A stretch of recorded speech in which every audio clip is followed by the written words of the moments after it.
Hey everyone, and welcome back to another video. And in this video, I'm going to show you how to log out of Taskrabbit. Now this video is going to be particularly useful for individuals. Let's say that you're logged onto Taskrabbit on another individual's phone.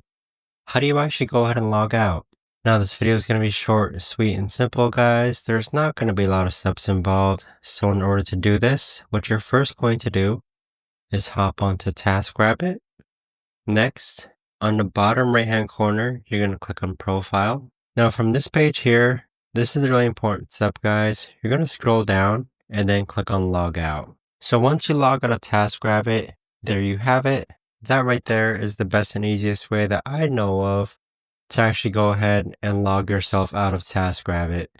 If you guys know of a better or easier way to actually do this, let me know in the comments down below. I would love to know. Thanks so much for watching, everyone, and I'll see you guys all in the next video.